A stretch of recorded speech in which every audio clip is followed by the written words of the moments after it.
এই ঈমান ভাঙার 10টি কারণ আছে। কয়টি কারণ বলেন? 10টি কারণ। 1 নম্বর, শিরিক করা। কি করা? ঈমান ভাঙার 10 কারণের মধ্যে সর্বপ্রথম কারণ হলো শিরিক করা। 2 নম্বর কারণ, আল্লাহ এবং আল্লাহর বান্দার মাঝে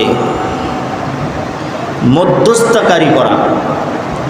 মধ্যস্থতাকারী আল্লাহ এবং আল্লাহর বান্দা, এর মাঝে কাউকে মধ্যস্থতাকারী করা। বিস্তারিত পরে বলবো। 3 নম্বর, কোনো কাফেরকে কাফের না মনে করা। 3 নম্বর কি? কোনো কাফেরকে কাফের না মনে করলে ঈমান কি হয়ে যাবে? ভেঙে যাবে। 4 নম্বর, নবীজির সিদ্ধান্তের উপর অন্য কারো সিদ্ধান্তকে প্রাধান্য দেওয়া।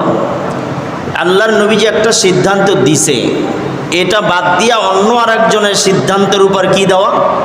প্রাধান্য দেওয়া।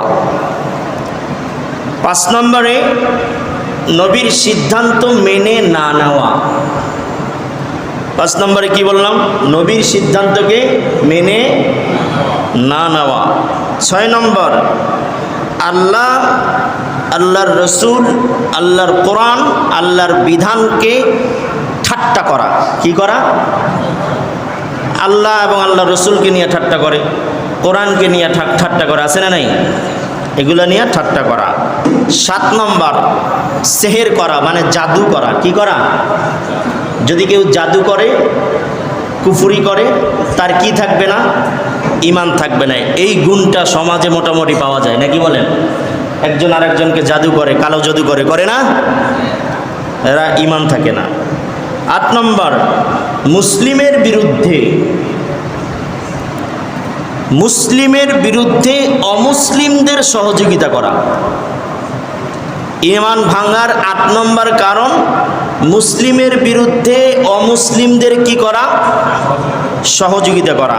9 নম্বর, শরীয়তের উপরে, শরীয়ত বা ইসলামের উপরে অন্য কোনো ব্যক্তিকে প্রাধান্য দেওয়া। শরীয়তে যা আছে তা ব্যতীত আবার আরেকজন একটা বানায়া বলছে, এটার উপর প্রাধান্য দেওয়া। 10 নম্বর, কোরআনের আয়াতকে এড়িয়ে চলা। 10 নম্বর কি বললাম? কোরআনের আয়াতকে এড়িয়ে চলা।